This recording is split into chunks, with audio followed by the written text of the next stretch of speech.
श्यानता। श्यानता की बात करते हैं। श्यानता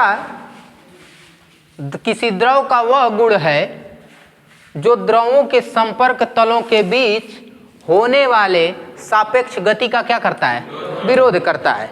ठीक है, श्यानता किसी द्रव का वह गुण है जो उसके संपर्क तलों के बीच होने वाली गति का क्या करता है, विरोध करता है। उसी को हम क्या कहते हैं, श्यानता कहते हैं, है ना।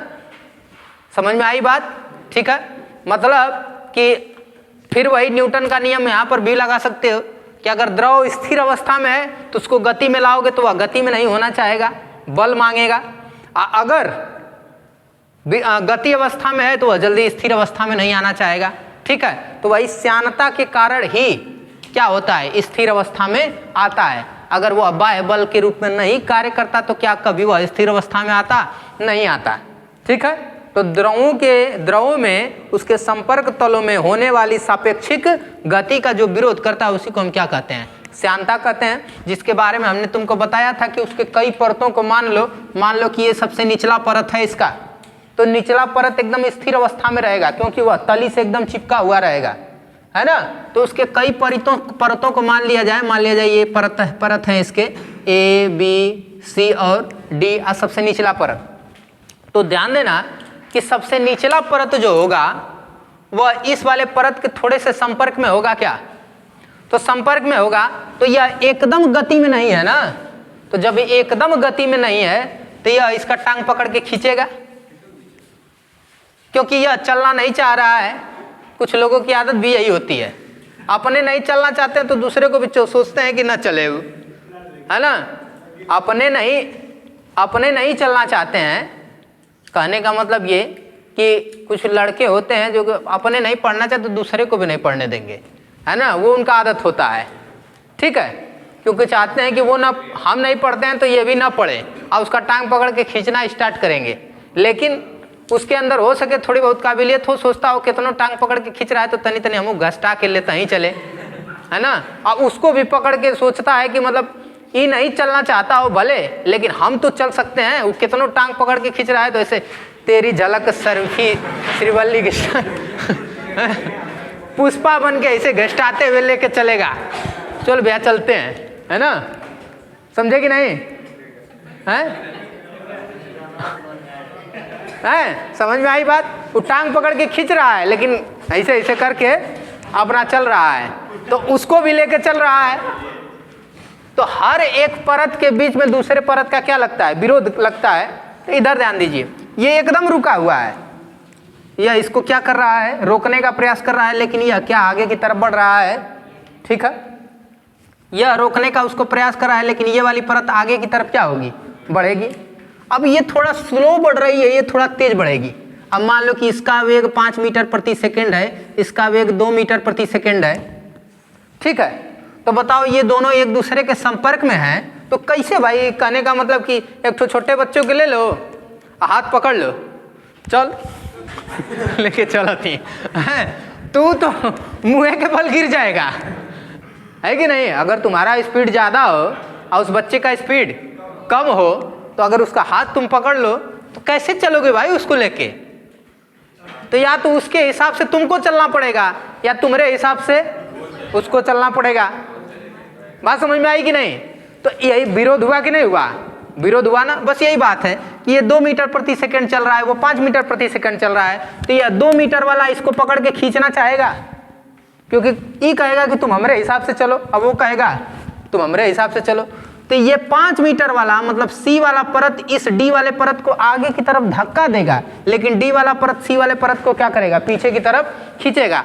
आप प्रत्येक परतों के बीच में यही क्रिया होगी। सी बी को क्या करेगा, खींचेगा, और बी सी को क्या करेगा, आगे धक्का देगा। बी ए को क्या करेगा, खींचेगा, और ए बी को क्या करेगा, आगे की तरफ धक्का देगा।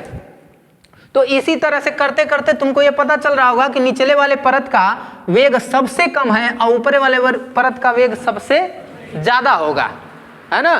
यही श्यानता है। बात समझ में आई। तो अब इसी बात से तुमको वेग प्रवणता समझ में आएगा। अब वेग प्रवणता जरा समझते हैं, ध्यान दीजिएगा। वेग प्रवणता क्या होता है। अब मान लो कि ठीक है, ये द्रव की तली है और उसके दो परतों की कल्पना करते हैं। मान लो एक परत ये सी है, एक परत ये डी है, ठीक है। सी से तली के बीच की दूरी को हम जेड मान लेते हैं, ठीक है। सी से तली के बीच की दूरी को क्या मान लेते हैं, जेड, और डी से तली के बीच की दूरी को हम जेड प्लस डेल्टा जेड मान लेते हैं, ठीक है। Z plus delta Z. तो बाकी है जो गैपिंग बचा है वो कितना बच गया, डेल्टा जेड, जाहिर सी बात है। तो अगर हम कहें कि दूरी में सी और डी में दूरी में परिवर्तन कितना, दूरी में परिवर्तन, तली से डी की दूरी कितना, जेड प्लस डेल्टा जेड। अब परिवर्तन निकालना होगा तो सी का क्या करेंगे, घटा देंगे। तो सी का कितना दूरी, माइनस जेड, कितना मिला, डेल्टा जेड। इसका मतलब है कि दूरी में परिवर्तन कितना, डेल्टा जेड। अब हम ध्यान देना कि अगर इसका वेग भी है तो ऊपरे वाले परत का वेग ज्यादा होगा कि कम होगा, ज्यादा होगा ना। तो मान लेते हैं कि इस वाले का वेग कितना है, भी प्लस डेल्टा भी, यानी कि यहां से यहां के परत के बीच में कितना वेग का अंतर हो गया, डेल्टा भी का अंतर हुआ ना। तो यही वेग प्रवणता, इसी को कहते हैं, वेग प्रवणता कहता है कि दूरी के साथ वेग में जितना परिवर्तन होता है उसी के अनुपात को हम क्या कहते हैं, वेग प्रवणता। बात समझ में आई कि नहीं। वेग प्रवणता क्या है, दूरी के साथ वेग में परिवर्तन की दर क्या कहलाती है, वेग प्रवणता। यानी डेल्टा भी अपान डेल्टा जेड को हम क्या कहते हैं, वेग प्रवणता। यहां तक कोई कंफ्यूजन है तो बोलो, कोई कंफ्यूजन की वेग प्रवणता क्या है, ठीक है। फिर से डेल्टा जेड दूरी के साथ वेग में कितना परिवर्तन हुआ है, डेल्टा भी, ठीक है। इसमें एक शब्द और आप जोड़ सकते हैं, द्रव के अभिलंबवत, ठीक है। तो द्रव के अभिलंबवत दूरी के साथ वेग में परिवर्तन की दर क्या कहलाती है, वेग प्रवणता। दूरी के साथ या सापेक्ष परिवर्तन भी कह सकते हो उसको। तो डेल्टा भी अपान डेल्टा जेड को हम क्या कहते हैं, वेग प्रवणता। कोई दिक्कत, ठीक है। ये छोटा सा बस टॉपिक है, इसमें कहीं कुछ नहीं है, इसी को हम वेग प्रवणता कहते हैं। अब वेग प्रवणता समझने की जरूरत क्यों है, अब ध्यान दीजिएगा, क्योंकि श्यानता जो है दो बातों पर निर्भर करता है। श्यानता दो बातों पर निर्भर करता है। श्यानता यानी श्यानता बल जो है, द्रवों के बीच लगने वाला श्यानता बल जो है वह दो बातों पर निर्भर करता है। वह दो बात क्या क्या है, अब दो बात ये है, ध्यान देना कि श्यानता बल जो है द्रवों के संपर्क तलों के क्षेत्रफल के बीच में निर्भर करता है। मतलब कि जितना ज्यादा उसका क्षेत्रफल उतना ज्यादा श्यानता बल। जाहिर सी बात है कि जितना ज्यादा रगड़ोगे उतना ज्यादा बल लगेगा। हमको बताओ ना, सोचो अगर दो द्रव के संपर्क तल हैं, खाली उनके बीच में इतना क्षेत्रफल इतना है तो श्यानता बल कम ना होगा। अगर उसका इतना क्षेत्रफल हो तो संपर्क तलों के रगड़ने का जो उसका है, अब मतलब ये कह सकते हो कि एक दूसरे में अणुओं की संख्या ज्यादा हो जाएगी ना, तो श्यानता ज्यादा हो जाएगा कि नहीं हो जाएगा। ऐसे सोच के देखो, अगर हम कह रहे हैं कि ये मान लीजिए कि एक डेस्टर है, इसका क्षेत्रफल कम है, इस पर हम घर्षण बल कम होगा। अगर इतना चौड़ाई हो तब उतने घर्षण होगा जी, है बढ़ जाएगा ना, ठीक है। अगर इतना चौड़ा हो, इतना चौड़ा दो गो ले लें तो उसका घर्षण बल क्या होगा। खैर घर्षण बल की डिफिनेशन, घर्षण बल का डिफिनेशन हम ऐसे नहीं दे सकते हैं। घर्षण बल केवल भार पर डिपेंड करता है, mg पर। लेकिन यहाँ हम घर्षण बल की बात नहीं कर रहे हैं, बस खाली एक तो एग्जाम्पल दिए हैं आपको, ठीक है। उसी तरह से श्यानता बल जो होगा, द्रव का जितना अधिक क्षेत्रफल होगा उसके परत जितने दूर तक फैले रहेंगे उतना ही ज्यादा क्या होगा, श्यानता बल लगेगा। तो F इज प्रोपोर्शनल टू क्या, A। और दूसरा होता है F इज प्रोपोर्शनल टू वेग प्रवणता, यानी delta B upon delta Z। श्यानता बल जो होता है वह वेग प्रवणता के क्या होता है, प्रोपोर्शनल होता है। मतलब जितना ज्यादा उसका वेग प्रवणता उतना ज्यादा बल, और जितना ज्यादा क्षेत्रफल उतना ज्यादा बल। अगर दोनों को मिला दिया जाए तो F is proportional to A delta B upon delta Z। ऐसी प्रोपोर्शनल को हटाते हो तो तुम लगाते हो श्यानता गुणांक, जिसको हम प्रदर्शित करते हैं किससे, ईटा से। तो F इजकल टू कितना, ईटा A delta B upon delta Z, ठीक है। यही होता है श्यानता बल का फार्मूला, ठीक है। श्यानता बल का एक और फार्मूला होगा जिसको हम स्टोक्स के नियम से देखेंगे, है ना, लेकिन फिलहाल यहाँ पर ये समझिए, ठीक है। Eta A delta B upon delta Z. एक बार और समझने का प्रयास करो, फिर समझाते हैं।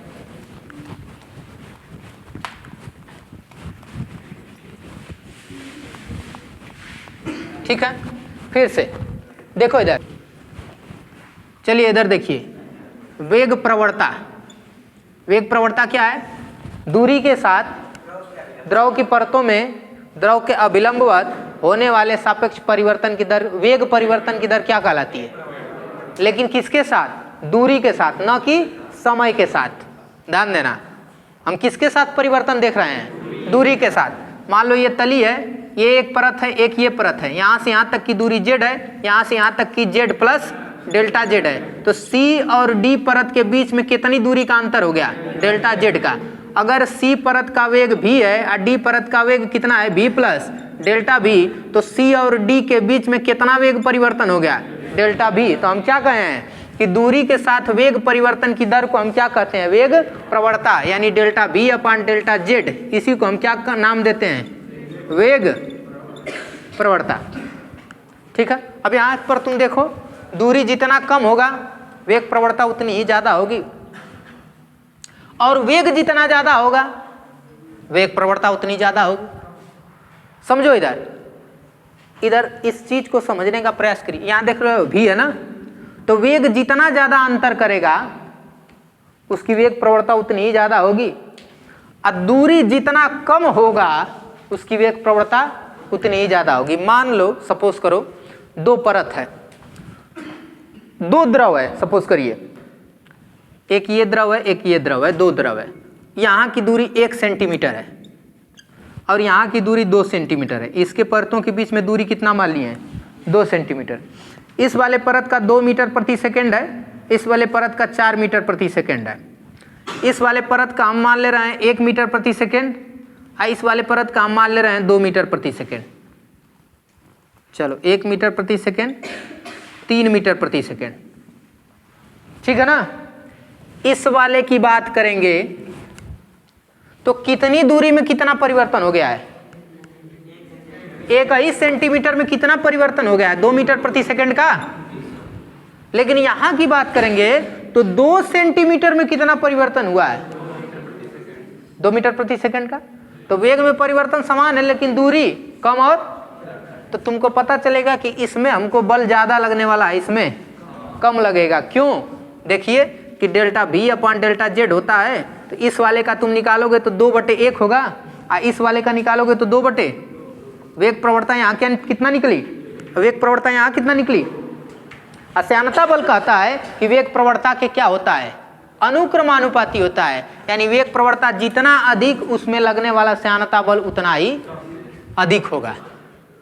ठीक है ना, बात समझ में आई? अब यहाँ से वेग प्रवणता तुम समझ गए होगे, अब इससे ज्यादा समझा देंगे तो उड़ जाओगे। ठीक है, अब श्यानता बल समझिए। श्यानता बल, तो वेग प्रवणता के समझने के बाद आप समझ गए होंगे कि श्यानता बल F is proportional to A होता है।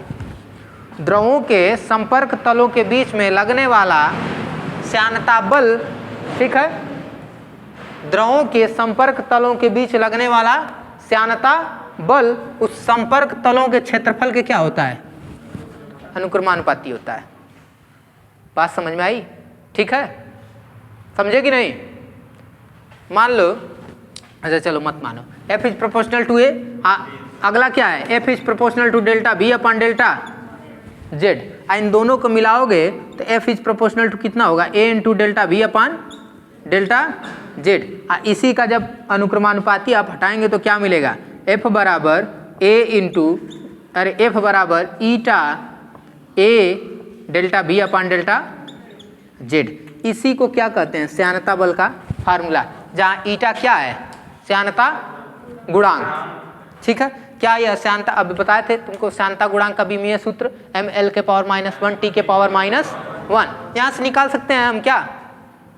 ये v क्या है? मीटर प्रति सेकेंड, z क्या है? दूरी मीटर, और a क्या है? Metre square. f का फार्मूला तुम जानते हो, mlt के पावर -2 न्यूटन। तो क्या ईटा निकाला जा सकता है? तो चलिए बीमीय सूत्र निकाल लेते हैं।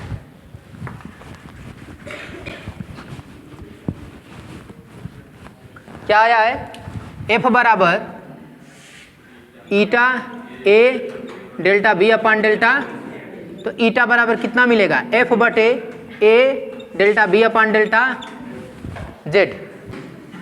एफ का बीमा कितना होता है, MLT के पावर माइनस 2। ए यानी मीटर स्क्वायर, मीटर स्क्वायर का कितना लिख दें, L स्क्वायर। डेल्टा बी यानी मीटर प्रति सेकेंड, मीटर प्रति सेकेंड यानी LT के पावर -1 अब बटे डेल्टा जेड यानी कि मीटर। तेल सेल कट चुका है क्या, ठीक, निकाल दीजिए। तो ईटा बराबर कितना मिलेगा, ML T के पावर -2 बटे L स्क्वायर T के पावर माइनस, तो आइए एक ठो कट जाएगा क्या, इससे ऊपर ले जाओ, ये एक ठो L बचा है, ऊपर गया तो L के पावर, आइए एक ठो -1 है, ऊपर गया तो कितना हो जाएगा, प्लस हो जाएगा ना, आइए एक ठो इनमें से घटेगा कितना हो जाएगा, T के पावर -1। यह किसका बीमा आ गया, ईटा श्यानता गुणांक का। तो क्या इतनी बात क्लियर है, ठीक है, चलो बढ़िया बात है। अब अगला आप श्यानता गुणांक का परिभाषा दे सकते हैं यहाँ से, क्या है, F बराबर eta A delta B upon delta Z. श्यानता गुणांक का हमको परिभाषा देना है, तो एक तरीका बताएं तुमको कि सबको एक एक रख के श्यानता गुणांक का परिभाषा निकाल सकते हो, है ना। यदि ए बराबर 1 मीटर स्क्वायर कर दें और delta B upon delta Z का मान कितना कर दें, 1, ठीक है, कितना मीटर इनवर्स, ये वेग प्रवणता का मात्रक होता है, ये देख रहे हो, L के पावर -1 आया है कहाँ पर, यहाँ पर T के पावर -1, ठीक है। किसका आया है, डेल्टा बी मीटर प्रति, अरे मीटर कह रहा है, सेकेंड इनवर्स, ये डेल्टा बी अपन डेल्टा जेड का मात्रक है, ठीक है। तो ए 1 मीटर स्क्वायर, इसको 1 तो वहाँ 1 रखोगे तो F बराबर कितना होगा, यहाँ 1 रखोगे 1, यहाँ 1 रखोगे 1 तो F बराबर कितना मिलेगा, ईटा। तो श्यानता गुणांक बल के क्या है, बराबर है, श्यानता गुणांक बल के क्या है, बराबर है। तो क्या परिभाषा दोगे, किसी द्रव के भीतर या फिर किसी द्रव का श्यानता गुणांक उस द्रव के भीतर एकांक क्षेत्रफल वाली 2 परतों के बीच लगने वाले बल के बराबर होता है यदि उनकी वेग प्रवणता कितनी हो, एकांक हो, उनकी वेग प्रवणता कितनी हो, एकांक हो। परिभाषा बन गया, ठीक है। चलिए आगे चलें। अच्छा, सबसे पहले ये बताइए कि कोई टुकड़ा है लकड़ी का या फिर कुछ भी, उसको अगर हम द्रव में फेंके किसी, अब वह उसमें तैरने लगा, तो तैरने का कारण क्या हो सकता है, तैरने का क्या कारण हो सकता है? तैरने का क्या कारण हो सकता है, बोलो, क्या घनत्व,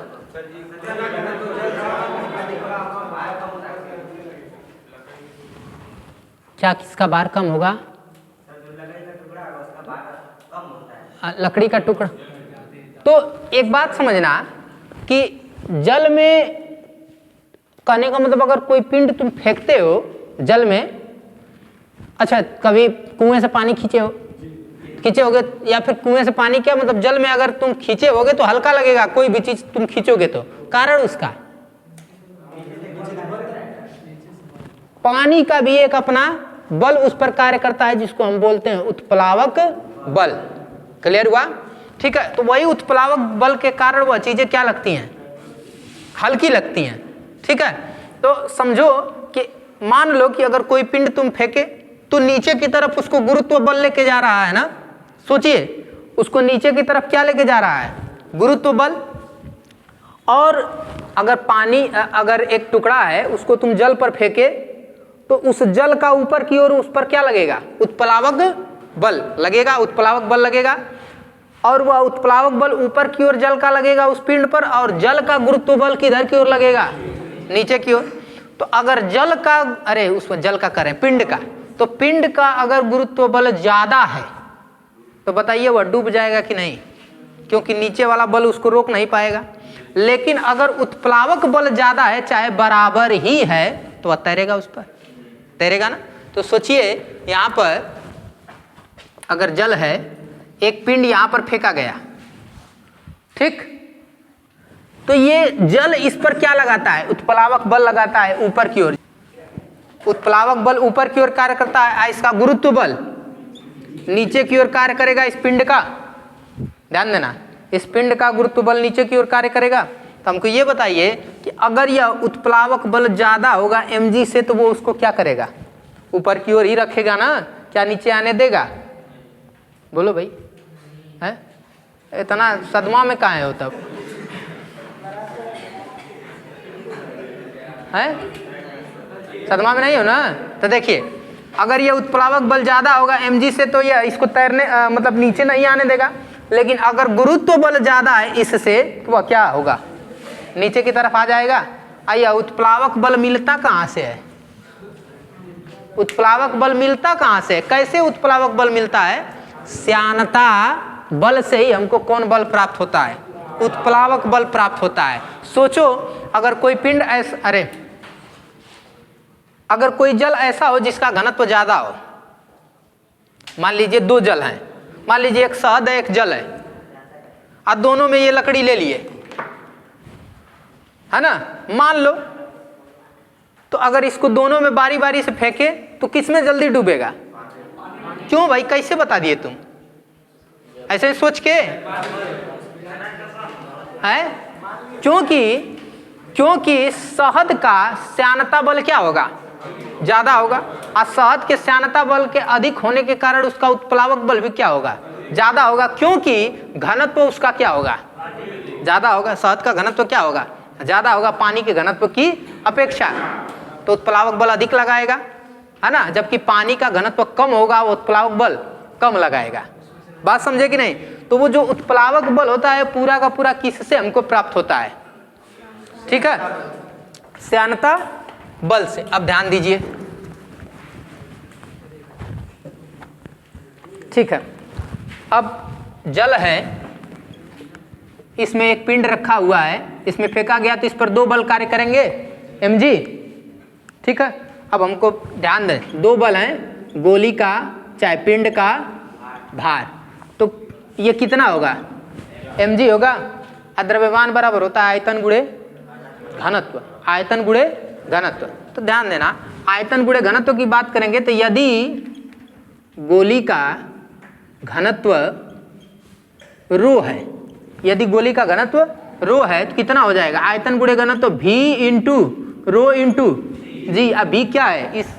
इस पर इसका क्या है? आयतन है, ठीक है। दूसरी बात करते हैं उत्प्लावक बल। उत्प्लावक बल, तो इस बार उत्प्लावक बल जो होगा वह कौन लगा रहा है? कौन लगा रहा है? जल लगा रहा है ना। तो जल उसके भार के बराबर ही क्या लगाएगा? ऐसा तो नहीं है कि इतना दूर में फेंके, अब भर समुद्रवे का जो है उत्प्लावक बल लगा रहा है, इतने न लगाएगा। ऐसा भी कुछ होता है क्या?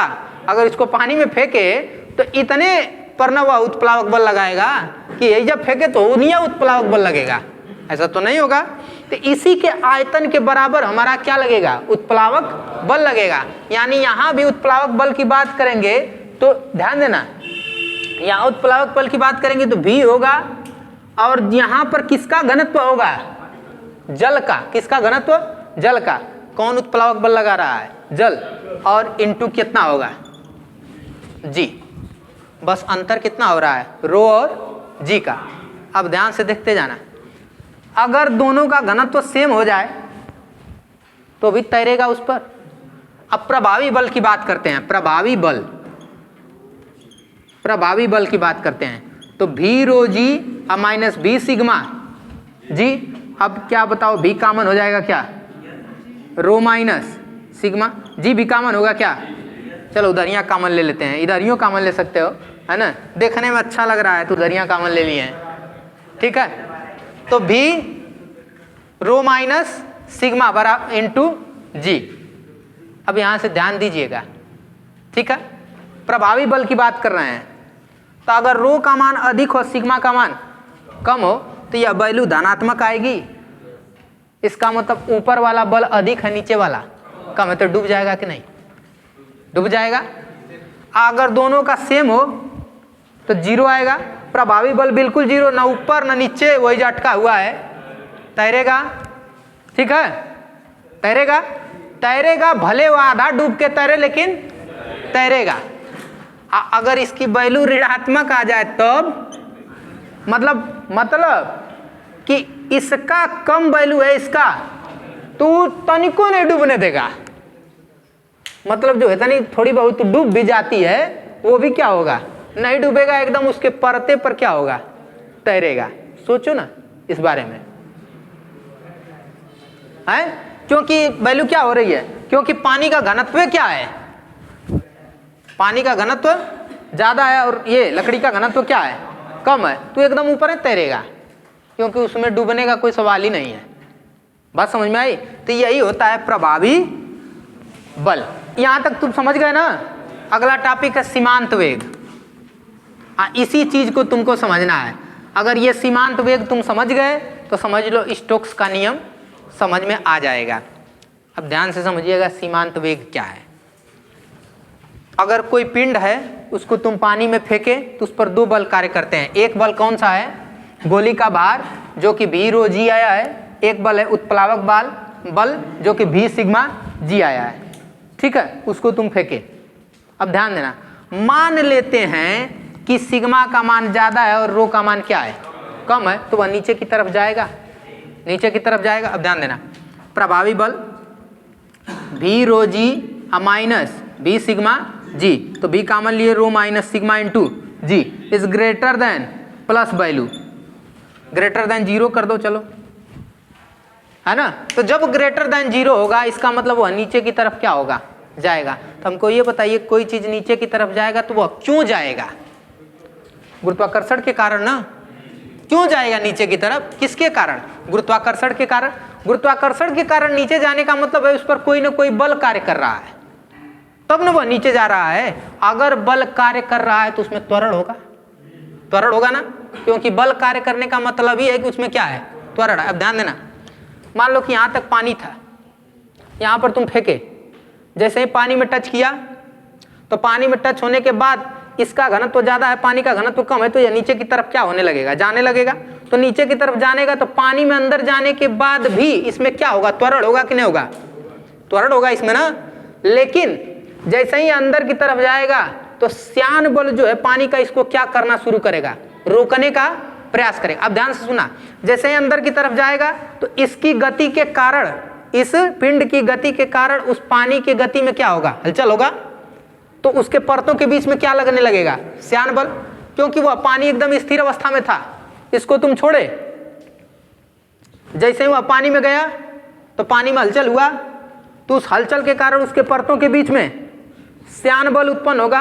अब वह श्यान बल इसको क्या करने का प्रयास करना शुरू कर देगा, रोकने का प्रयास करना शुरू कर देगा।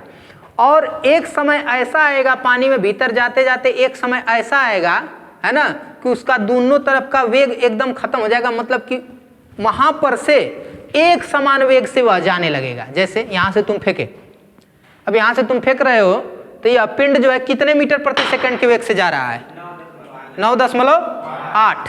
लेकिन मान लो कि यहां तक पानी था, अब पानी में जाने के बाद यहां से यहां तक वह त्वरण पकड़ के आएगा, लेकिन लगातार उसका त्वरण क्या होता जाएगा, कम होता जाएगा, क्योंकि उस पर कौन लगा रहा है, मंदन, जैसे ब्रेक लगाया जा रहा है, समझे। अब अगर यहां से छोड़े हम इसको तो इस पर कोई ब्रेक लगाने वाला नहीं है ना। अगर कोई ब्रेक लगाने वाला हो तो लगातार इसका त्वरण क्या होता जाएगा, कम होता जाएगा। फिर एक समय ऐसा आ जाएगा जब वो क्या हो जाएगा, रुक जाएगा। तो उसी तरह से जब इसको पानी में तुम फेंकते हो तो उसका पानी का जो श्यान बल है इस पर ब्रेक लगाने लगता है, समझे कि नहीं, इसको रोकने का प्रयास करता है। तो एक समय ऐसा आता है जब इसका त्वरण क्या हो जाता है, समाप्त हो जाता है, इसका त्वरण क्या हो जाता है, समाप्त हो जाता है। उसी स्थिति में जो इसका वेग रहता है, मान लो कि यहां तक पानी था और यहां तक आ जाने के बाद श्यान बल इसका त्वरण क्या कर दिया, समाप्त कर दिया, तो अब यह एक समान वेग से जाने लगेगा कि नहीं। अगर हम यहां से इसको छोड़ रहे हैं तो लगातार जो है हर एक सेकंड में वह कितना मीटर प्रति सेकंड बढ़ जा रहा है, 9.8। एक समान वेग का क्या मतलब हुआ, पहले सेकंड में 5 मीटर चला तो दूसरे सेकंड में भी कितना चलेगा, 5 मीटर, तीसरे सेकंड में भी कितना चलेगा, 5 मीटर, तो उसको हम एक समान वेग कहते हैं। क्या समझे? उसको हम एक समान वेग कहते हैं। तो कहने का मतलब कि यहाँ तक पानी था, यहाँ तक आया और उसको श्यान बल त्वरण इसका क्या कर दिया, समाप्त कर दिया। अब उसके बाद वह धीरे धीरे एक समान वेग से क्या करने लगेगा, नीचे की तरफ जाने लगेगा। उसी एक समान वेग को हम क्या बोलते हैं, सीमांत वेग। सीमांत वेग, ठीक है।